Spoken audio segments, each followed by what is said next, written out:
I am so excited to share my latest resource, downloadable print your own flashcard decks.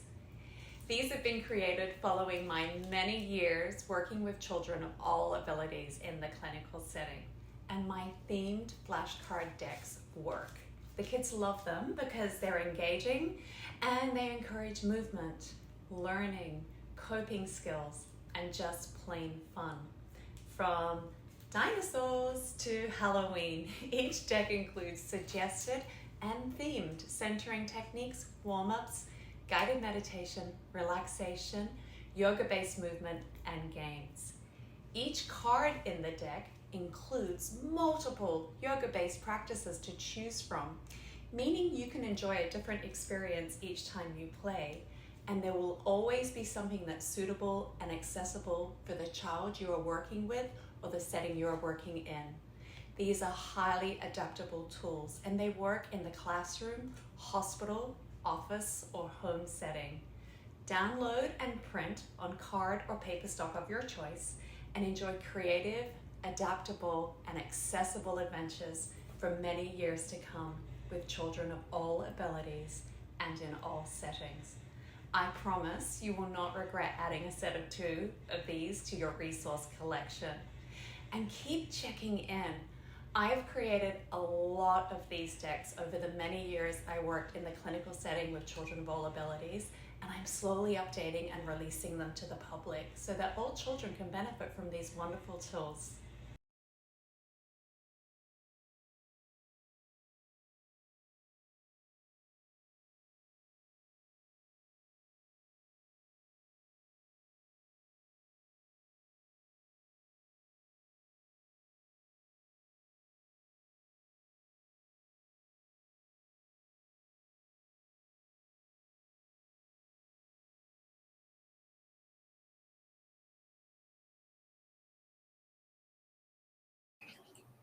Hi, I'm Lisa Roberts, and welcome to Movement, Meditation, and Mindfulness, a training program for pediatric professionals, educators, and parents. This week's session is session number 14, and we'll be exploring developmentally appropriate movement, meditation, and mindfulness for the toddler age group. So essentially the 2 to 3-year-old age group.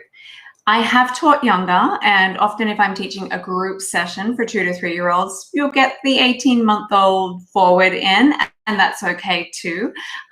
Just be aware that they may not be quite as advanced as the 2 to 3-year-olds. A lot of rapid development occurs from birth through age 5, and there can be dramatic differences in young children going through the toddler and preschooler stage. So just being aware that there may be different levels of functionality, mobility, comprehension, and be prepared to change your expectations of what a toddler class may look like, and particularly if you're going to be inviting children on the cusp of this age range. So we'll begin with what is typical at the toddler stage for 2 to 3-year-olds. So cognitive and emotional development, we're beginning to recognize familiar images and things. So mom, dad, self, cat, dog, very familiar, bird, familiar and recognizable people. And when I say people, it would be images. So it's not just recognizing mom in person, but recognizing a photo of mom, or mom being interviewed on TV, or mom on a Zoom call, or another person's cat and saying, hey, that's like my cat. Imitation of adults' words and actions. I always say children are learning from us. They are like little sponges, and they are watching all the time and listening all the time. So we want to mind our words and actions, and we want to also be clear in our demonstration when leading movement, meditation, and mindfulness, and using both auditory and visual cues, because children are developing here, and we're supporting that development by offering all of these in a session. Children of 2 to 3 years of age are beginning to construct short sentences of their own, just 2 to 3 words. Sometimes they may be difficult to understand, so your job is also to listen well and communicate with these children, and really truly listen and give them time to communicate what they're trying to communicate with you. They're able to follow simple directions at this age. And I always say toddler movement meditation and mindfulness should be as clear and simple as possible. Also, one thing to expect when working with this age group is they are very much beginning to assert their independence and can be a little strong-willed. They begin to say no to certain requests, such as food and bed, and even in your session, they may be, no, I'm not going to do this, and that's okay. They can start to develop a range of emotions. They can go from happy to sad in less than 30 seconds, and they can become frustrated quite easily. So just be prepared to be kind and patient and supportive. It's usually nothing to do with the movement meditation and mindfulness. It's just whatever is going on developmentally. At this stage, they're starting to kick in with imaginations. True, strong, super creative imaginations come in a little bit later in the developmental stage, but we can begin to play, and play is really important part of development for children of all ages, but even in this early stage. And this age and stage responds strongly to routine. So to back up, this is what's developmentally appropriate. So when you're designing your sessions, that simplicity, the repetition, and the clear instructions, both visual and auditory, are very key for not only supporting children developmentally, but to be creating a session that is developmentally appropriate and meets their needs, and something that children of this age will be able to engage in and explore this wonderful, the wonderful tools of movement, meditation, and mindfulness with you. So motor development at this stage, refined walking and beginning the ability to run. So the refined walking, we're not, 18 months, we're going to be a little bit wonky, but by 2 to 3, children are typically walking much more stabilized. And then we're beginning to be able to run. Jumping in place is also typical at this stage. Catching a large ball, so not anything too small, but large balls. Kicking a ball straight forward. Children should be able to do this at this stage. Children at this stage can also play independently, but they may have trouble sharing. So that's something you want to introduce. And we'll talk a little bit more about this when we're talking about props. If you don't have enough for everybody, perhaps it's something that you're just showing. Or you can also start to introduce the concept of sharing, but lower your expectations of the children's ability to do so. So let's look at the typical development of the brain. I'm not going to go too much into the neurological development of the brain, but just how it applies to developing 2 to 3-year-olds and how you should plan your sessions to support brain development and sensory development. So there's a lot going on neurologically and in terms of development in human beings. And the greatest and most rapid development of the brain and the neurological system occurs from birth to age 5. So if we're talking about 2 to 3-year-olds, this is a significant part of that.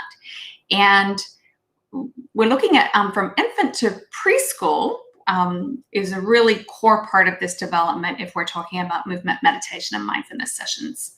So what we want to do is we want to incorporate music and song. We want to incorporate dance and movement. We want to incorporate play, lots of colorful props, and games. These all provide sensory development and input to support development. So when we think about sensory development, we're talking auditory, listening. We're talking visual, sight, olfactory, smell, gustatory, taste, tactile, proprioceptive, and vestibular. And these are all touch and body positioning and body awareness. So when we think about dance and movement, we stimulate those. If we talk about music and song, we're supporting auditory processing. We're supporting oral and speech processing and speech development and language development through the movement of the mouth.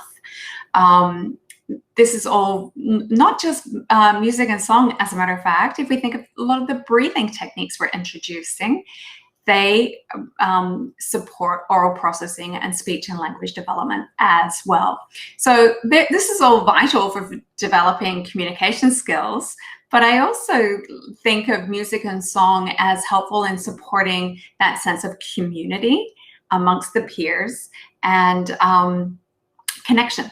So we're kind of like the 3 C's. We're connecting with our peers, we're communicating and building communication skills, and we're creating that sense of community with our peers. Dance and movement, tactile, proprioceptive, vestibular input, and exploring the body. When we talk about play, we're helping to support the development of imagination, creativity, and communication. Props, these can stimulate the senses. When we did the webinar covering props and props that can be used, we talked about colorful, fun, engaging props. So these help to engage kids in their movement, meditation, and mindfulness session, but we're also stimulating visual, auditory, and tactile senses through the introduction of props such as bubbles and balls and parachutes and bells and colorful images on cards. These are all fun ways that you can help stimulate these senses and support the development of the neurological development in children at this stage and age. Games, we explored a couple of webinars ago, and these are really great for all of those things we just mentioned, but also for social development. So we're supporting social development for toddlers. Now, when we talk about this, toddlers, we do have to go back to what's typically expected at this stage, and they may not make that connection between the mind body. A toddler 2 to 3 may not be able to mindfully breathe, even though you're introducing some breathing techniques, and they may not be aware of social development. However, through these activities and through planning, you're starting to plant those seeds. And again, it all comes back to expectations. Don't expect it to be perfect. Don't expect it to fall into place. Don't expect a toddler to do a perfect downward facing dog. It's just planting the seeds. And at some point, through practice, through repetition, it will drop into place at the right time when it's developmentally appropriate for that particular child. So we'll move on to the next slide and talk a little about the midbrain. So this is 15 months to 4.5 years. Now I'll just pop back to the previous slide. The midbrain is it's feelings, it's remembering, it's interacting with others. So it also regulates the body temperature. It regulates blood pressure. It supports functions such as emotional functions, behavior, and motivation. And it supports long-term memory. So this is the midbrain. It's developing from 15 months to age 4.5. So if we're starting with toddlers to 2 to 3 age, or even younger, 18 months to 2 years, we're on the lower end of this development. So you must be aware of that. But oh my gosh, this is an opportunity to help support that. And this development is occurring, this rapid development to age 4.5. So we'll be covering some more of this in the next webinar, which will be preschoolers, age 4 to 5 year olds. So back to 2 to 3 year olds today, but still bearing in mind this development is occurring to age 4.5 roughly. So it includes a sense of self and others, emotions, language, and communication skills are all rapidly developing at this stage.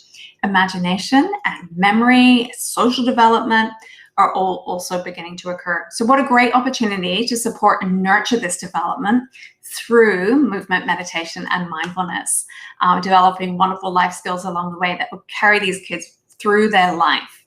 So the neocortex, this is age 4.5 to 21. And why am I mentioning this during a toddler session? We're talking about 2 to 3 year olds. Why am I talking about a part of the brain that's developing at 4.5 to 21? The reason is the neocortex is responsible for the ability to reason and gather insights. So think about that. Let it soak in. Have you ever tried to reason with a toddler? And have you ever witnessed a parent, a frustrated parent, trying to reason with their toddler? They can't do it. They are not neurologically developed. That part has not neurologically developed to allow a child under the age of 4.5 to reason. So can you imagine being the toddler? Put yourself in their shoes when this part of your brain hasn't developed and someone's trying to reason with you and getting frustrated with you.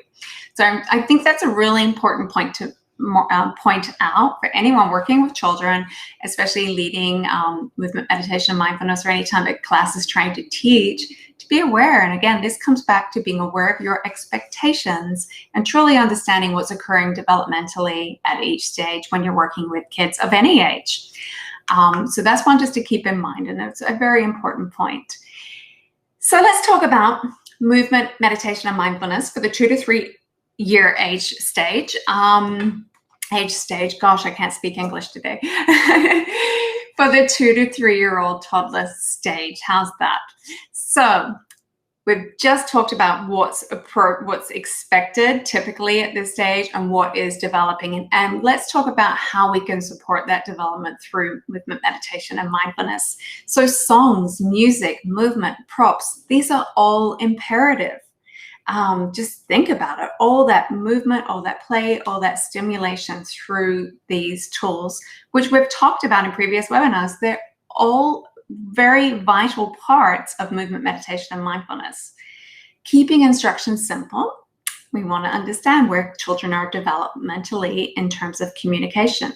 So we want to introduce simple activities with simple instruction, simple postures, and auditory and visual instructions. You want to be doing both. I always say jump in and play with the kids rather than teach to them. Structure your session in a simple and repetitive way. And I like to, and we're going to break down a lesson plan in just a moment, and I'll show you. I might have 10 different postures in mind when I'm planning. However, I might introduce 3 or 4 and repeat them. And then when the children are ready, maybe I'll add in a couple more, or maybe next time we'll do different ones. So that just helps me to pace it so I'm not overwhelming the children with too much information. Start and practice in the same way. And for this age group, it just helps to give that sense of order that will define, hey, this is the start of our session, and oh, this is the end of the session. And it may be something as simple as saying thank you at the end or at the beginning, welcoming children, just welcome, this is your mat, or asking how are you today. Maybe we have a little song that starts if you're teaching a group, for example, or even if you're teaching one-on-one, just a little song, how are you today? And, I am Lisa, I am well today. How are you today? And then the child answers or responds, or what's your favorite color? And this age, they may not know this favorite color. It just depends on, maybe towards the age 3, they may, and closer to 2, they may not. So again, finding a beginning that works for you, and that is age appropriate to the children you are teaching. So allowing exploration when trying postures and stretches. No corrections. I never force a toddler into a yoga-based shape or posture. I will demonstrate it and I'll let them explore their body and find the shape. It may not look exactly like mine, and that's okay. The rapid physical development that's occurring at this stage too, you don't want to cause any injury. You don't want to force a child. A lot of the ligaments and joints aren't formed properly yet. They're kind of rubbery, and you don't want to force a toddler into anything. I've always this is a free time to explore their body, feel it, feel how it moves. It doesn't matter if the postures or the stretches are perfectly aligned, or if a child looks like they're going to injure themselves, if they're crushing their head and twisting their neck, then of course you intervene. But if it's just general play and exploration of the body, leave it be. Further along in this series, in this developmentally appropriate by stage series, I will tell you the correct stage when we do start offering alignment cues and really helping children to align correctly to explore their body. But during this early stage of rapid development, lots of physical change going on, we do not force anything. And I say this as someone with experience. I have a hip injury, and I really strongly believe it came from a dance class from when I was a child, when I wasn't ready to go into the splits, and a teacher coming along and pressing down on my shoulders and forcing me into the splits, which was so inappropriate. And it's a memory that, or a trauma that I still can remember to this day. I can remember her name. I can see her. I can see where it happened. And I strongly believe this is the reason my hip and low back has been painful and uncomfortable from a very young age. So it comes from experience. It also comes from knowledge and from teaching, having a lot of experience teaching young kids. Just let them be. It's okay. It doesn't have to be perfect at this stage. Emphasizing fun and play, really getting into it. As I said, getting there and play with the kids. Don't teach to them. You're playing with them. It's so much more engaging. It's so much more fun. And it will really sweep the kids up into the story, into the session. And it will leave them wanting to play more. If you're doing animal yoga or animal postures or stretches, make the animal, make the sound, make it fun, make it playful. And if you are making the sounds, then we're tapping back into the whole linguistic development. We're tapping into breathing as well. So you're sneaking some breathing in just through play. You can introduce basic breathing to this age group. They will not understand inhale and exhale or the difference between the two, but it doesn't matter. Just blowing on a feather or a silk scarf, they can begin to see their breath. At this stage, you'll say breathe out, and they'll be breathing in. It doesn't matter. It really doesn't. I have so many parents say to me, oh, my child can't do it. They're not supposed to be able to do it at this stage. That mind-body connection is not developed, but we're just planting the seeds and we're playing along, and at one point it will fall in place. But at least at this stage, just blowing on a feather or a pom-pom, they can see what's happening with their breath and see that there is something in them, this power in them.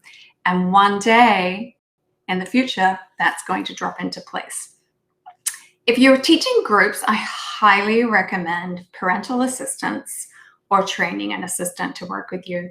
I have stopped to tie a shoelace or take someone to the party and lost a whole class. So you really do need that to keep kids safe and to keep the flow going. So I highly recommend, if you're teaching a group of toddlers or even any age, to be honest, but specifically the toddler and younger kids, so you can stay engaged, keep the flow going, help keep the kids safe, having someone there to step in and help out if someone trips and falls, or if someone needs to go to the potty, or if there's some behavioral stuff going on, that they can step in and help with that kiddo. So suggestions for this age group, and again, expectations. I've had so many people ask me to come teach a toddler class, and it's 60 minutes. It's like, you're never going to keep 2 to 3 year olds engaged for 60 minutes. But 10 to 15. And then if you go over and they're having fun and they're engaged, you can do more. Again, it really depends on the maturity of the kids. A 2-year-old is going to be much less mature and have much less staying power than a 3-year-old. So this really is a broad developmental stage, even though it sounds like such a narrow one. Some theme and game suggestions. So storybook yoga is great. So The Mountain That Longed to Be Different is a great yoga storybook, and it has a little posture guide in the back that you can choose from.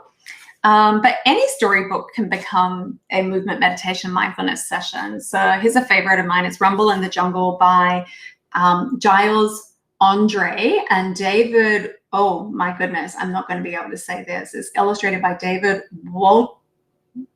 Oh, I don't know. What is it? Oh gosh, I'm so sorry, David.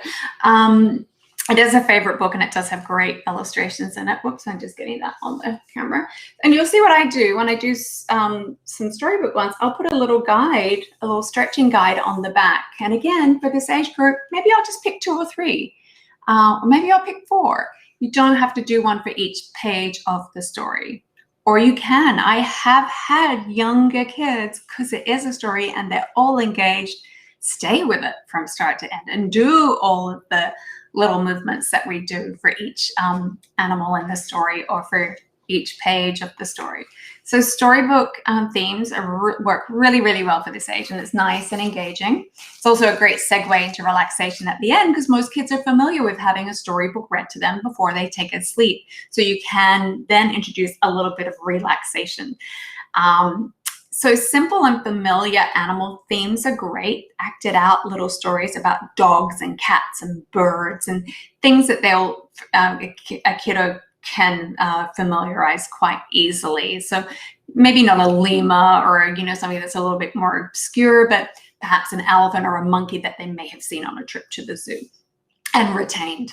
Lots of sensory inputs, so bells and instruments and balls and silk scarves are really stimulating and fun for this age group. And don't forget, colorful. The more colorful and fun, you want them visually stimulating as well. So let's talk about some contraindications that apply to this age group as well. So any challenging yoga-based postures or movements just aren't accessible for this age group. So, balancing poses or anything that requires bilateral movement, children just aren't coordinated at this stage to be able to, or developmentally ready for these kind of postures and stretches. It doesn't mean you can't put them in if you can offer support to keep the children safe. However, because they're not accessible, you've got to be aware that if you're introducing anything too hard, and they can be injured, and B, they could also become frustrated and not want to join in. So you want to be aware of what's developmentally appropriate physically. And again, these balancing postures and bilateral movements, not just physically, but neurologically, kids aren't ready for this kind of gross movement and bilateral movement. So you also want to be aware of size of props. Now, this is because of motor skills. Fine motor skills aren't developed enough to handle teeny tiny props. Also, they can go in the mouth and be a choking hazard. So you want to keep them rather large. So I have some sample little shapes that I use. So, these are about 1.5 inches and quite thick. They're about almost 7/8 of an inch thick. So that's the kind of thing you want to use or bigger. Accessories, like this little toddler age, sometimes they come in and they've got their little purse and their sunglasses and their beads and, they're all dressed up for their session. So you want to encourage to remove these to keep kiddos safe, not only themselves, but their peers as well. Creating a safe place, and this is important too. So you want to be aware that these kids are especially 2 to 3, they may go off and do their own thing. They may do a different variation of the stretch and end up in a somersault or a roll or rolling on the floor. So you want a nice soft surface so there's no bumps or bruises, and enough yoga mats for everybody if you're using yoga mats, or squares of carpet, and on a nice soft either rubber tile or carpet surface. You really don't want to be on cement or ceramic or brick or hardwood floors for this age. Just creating that sense of safety for the kids and for yourself too. And then being prepared to redirect kids through play. So you don't want to be screaming or yelling or saying, don't do this. This age group, they're going to get distracted. They're going to run off. So you want to eliminate distractions. I've taught group sessions in a place where there's been a big slide and toys everywhere. So, I've arrived early and hung sheets over those, so they're not a distraction, and we can really focus on what we're introducing into the session. So just thinking about setting up so that children aren't distracted. But then if they do get distracted, this is the age group. So you can redirect through play, through introducing something that re-engages everybody, through a song, and just make it playful and fun, and not something where it's a punishment or you're being negative toward the kids, because they are just doing what is developmentally expected at that age. And that's not to be 100% focused for 15 to 30 minutes. It just may not happen, particularly if you're doing a group. If you're doing one-on-one, it's much easier to stay engaged with a child. But a group session, they may dart off and, if the slide isn't covered, run down the slide. And I've had that before, I have to admit. So just being as prepared as you can. But again, your expectations are what is key when working with children, and being kind and being patient. So an introduction that I use for toddler through grade school kids, it's on the screen here. So we set boundaries and expectations at the start. You don't know what you don't know. So if you don't tell the kids what you expect of them, how are they going to know how to behave? So you want to introduce your theme and explain what you'll be doing, as well as any rules or boundaries that apply to your session or the setting. It may be the setting that they've told you what they expect from where, if for example, a school has invited you to lead a movement, meditation, and mindfulness session at their school, they may have some boundaries as well that you need to introduce. So here's an example script, and I'm just going to read it straight off the screen with you. Today we are playing yoga. So I called it yoga here, but movement, meditation, mindfulness, whatever you're calling your session. Maybe you're saying, today we are playing storybook movement or storybook time. It doesn't have to be the words yoga or movement, meditation, or mindfulness. It's whatever you're introducing it as. You know, and the parents know what you're teaching.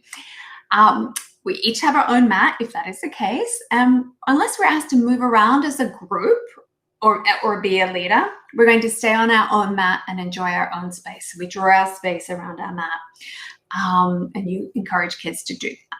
Maybe the 2 to 3 year olds, this may not work. So it may just be like, look around, you have your mat, let's pat it down, and we're going to stay here. Now, will they retain that 5 minutes from now? At 2 to 3, possibly not. 3 up, yeah, they will, or they should. So we're drawing the space of the mat. And then the next rule is we're going to listen. We're going to listen with our ears. And how do we make our ears work better? We keep our lips still. So we'll use our mouth to make some fun sounds or maybe sing some songs, but we're not going to use it for chit chat, just breathing and sounds so that we can keep our ears free to listen better. And so let's enjoy our own space. Just to recap, we always point out our space again. We listen with our ears and we're going to have fun. Let's get started. So that's a little bit of a basic intro. I ad lib. I never do that verbatim, but it's a good foundational one to have for toddler through grade school or elementary school age kiddos. And you'll come up with your own. That's just something that you can use as a guide. So let's talk about movement. Movement, we want simple and free movement. We want to demonstrate simple movements and stretches and yoga-based postures, but allow free interpretations, allow space for the kids to really explore their bodies as long as they are staying safe. We want to offer developmentally appropriate postures and stretches, so nothing too complex, nothing too frustrating, and certainly nothing that can lead or result in injury. You don't want to you don't want to adjust, correct, or force a kid into a posture. Okay, I'm not going to call out my teacher's name, but she shall remain nameless. Every time I think of someone forcing a posture, I remember that moment where I was forced into the splits as a child. Support can also be offered as needed. So, and we're going to discuss more therapeutic and wellness support in a future webinar. And I do offer therapeutic yoga for this age group, but it absolutely should be one-on-one. And we're going to talk more about that in a future webinar, how we can really target specific outcomes and support specific experiences a child may be having using movement, meditation, mindfulness. And you can do it for kids as young as 2 to 3, but this is absolutely one-on-one. So let's talk about meditation and relaxation. Now, 2 to 3 year olds probably can't meditate. Probably relaxation just depends if it's close to nap time, but you can still introduce meditational and relaxation focused and activities that can encourage meditation and relaxation. May not be sitting in lotus oming and completely emptying the mind and being perfectly still, but you can whisper a story or song and the children join in with you. And that can bring the arousal levels down and result in a little bit of meditation and relaxation. If you're one-on-one, perhaps you can introduce the shush game or the magic feather meditation, which we've explored in previous webinars. If you have not seen those webinars, go back to the beginning. They're all on the website and just go through. There's a lot of different webinars covering breathing and meditation and mindfulness and props and all kinds of things that will really help support you in your planning. Ice cream melting. This is one that a 2 to 3-year-old can just imagine. They've all seen ice cream melt, and they can just imagine themselves melting like ice cream, and you can guide them through that. Or if there is a parent present, if you are doing mommy and me or toddler yoga or storytime yoga at your local library with a mom group or something, or a dad or uncle or aunt, whoever's bringing the kiddo, snuggle time with the parent. That's a nice time for the child and the parent or the guardian to connect in a really meaningful way, but also promotes relaxation. So there's lots of ways you can introduce meditation and relaxation that is still age appropriate. Now, mindfulness, the mind-body connection is not developed at this stage. So letting go of that expectation, but still planting seeds is okay. It's okay to introduce breathing. It's okay to introduce some mindfulness components, but just not having the expectations that their child is going to understand or demonstrate the ability to replicate what you're showing them. And that's okay, but the seeds are being planted, and one day they will pop through the soil. So designing sessions for toddlers, let's recap. We want to design sessions that are developmentally appropriate. We want to design sessions that are developmentally supportive. You want to check expectations. So that's your expectations. It's the parents. Sometimes we have to educate the parents. They're coming in, they think, oh, a movement meditation mindfulness session, this is great. My kid's going to come out 2 to 3 years old, oming and doing, 100 sun salutations. So you really want to check the expectations of the parents and explain to them as well, hey, this may not, it doesn't matter that she's not following the breathing that I'm guiding. I'm just guiding it now. So at a further stage, when she's ready or he's ready, it will fall into place. So have the parent understand, I'm just planting seeds. It doesn't matter if it's not perfect. Same with the postures. I've had parents try to step in and correct their child because the parent might be familiar with a yoga pose. And so it's really about communicating openly with the parent too, and adjusting their expectations. We want to make sure we're creating a safe, fun and playful environment, but also planning a safe, fun and playful session for children. And we want to encourage exploration. So that's exploring the body, that's exploring the breath, that's exploring the senses and the imagination and creativity, and letting go of the expectation of perfection. And that's a wonderful lesson for children to learn from a young age, but it's very freeing in terms of letting kids go and letting them explore and not trying to hold on to this perfect result. And another expectation that I might add is the length of the session. Really, you need to encourage people to understand the length of the session. And you can ballpark it. You can say, look, it's probably going to be about 15 minutes, but be prepared. If the kids are super engaged, it may go for 20, 25, or vice versa. So you really want to be clear in communication with the parent and even the child, their expectations, if they're worried about how they're doing a pose because they heard mom say something, or how they're doing a stretch, because they heard mom or saw mom try to intervene, just, oh, it's done away. You're doing it perfectly. You're doing it fine, for your body. So, and again, that kind of language may not comprehend with a 2-year-old, but a 3-year-old, but still just telling them it's okay. Any child can understand that. So let's move on to a lesson plan, and we're just going to break down a quick lesson plan. So this is an example one that I have. You can see on the screen that I've labeled this an 18-month to 2 years, but this could easily be for a 2 to 3-year-old. I've called it 30 minutes, so that's probably the maximum time. But, so anything up to 30 minutes. And if you did the whole session, you could definitely make it 30 minutes, and you could also reduce it to about 15. So you can see I have a list of props here. So I have shapes, because we're going to explore shapes and colors. And so for this age group, we'd probably just focus on shapes, but even though that's the focus, I would still mention the color. Even though we're not talking about teaching the child colors, I would still say, oh, look at this red heart. So the focus is on a heart. We're going to make the shape of the heart. We're going to talk about hearts, but I've still planted that little seed of, this is a red heart and this is a yellow circle.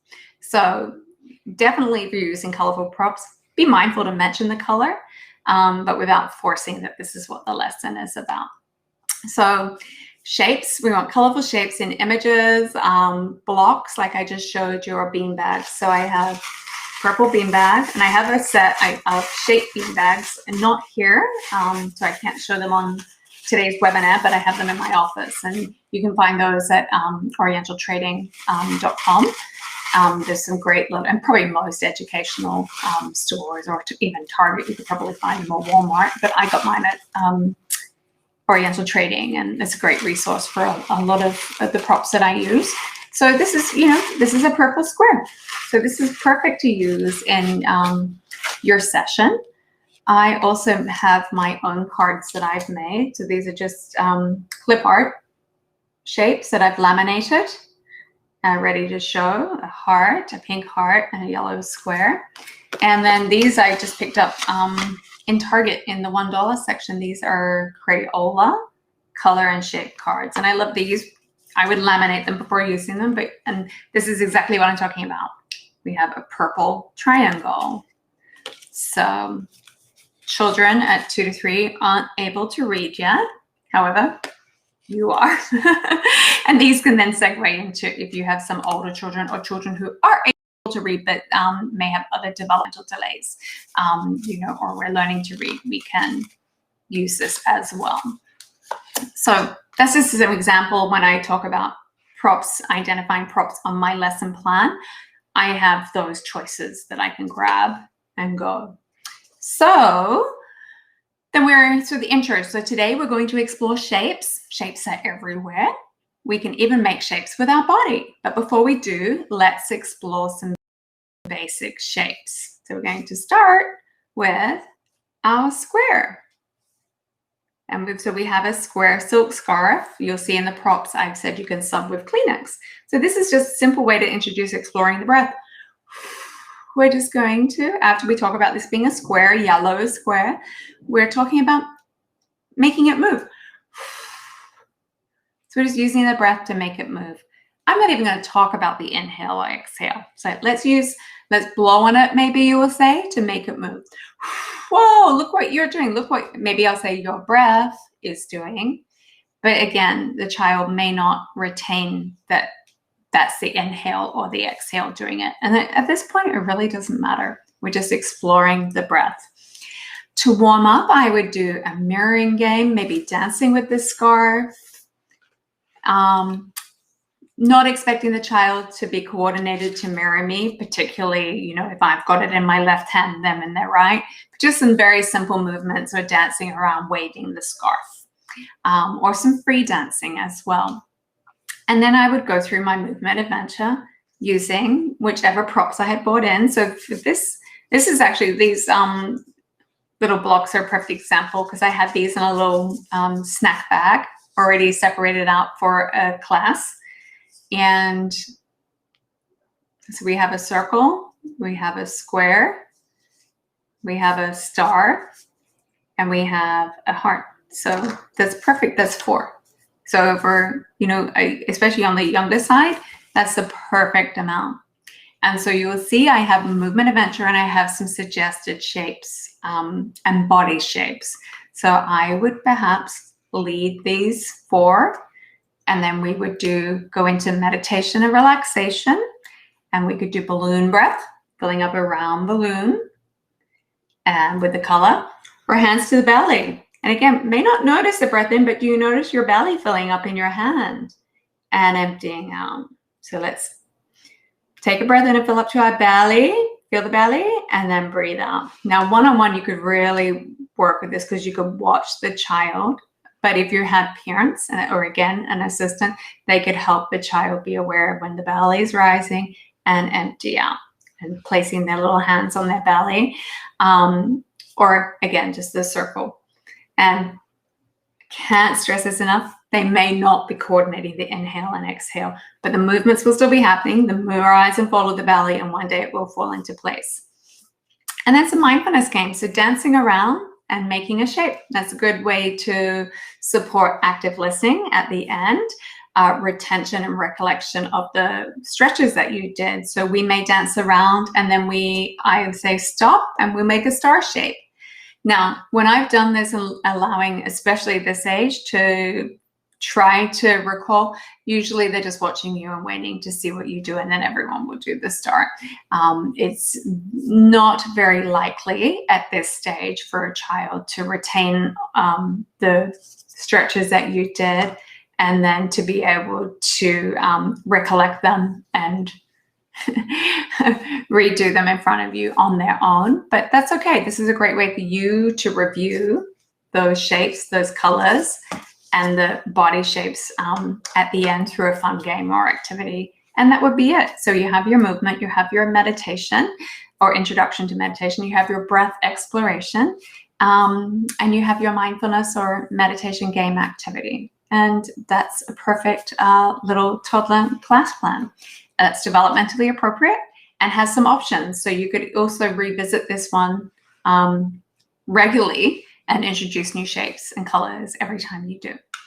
So that ends our session on toddler.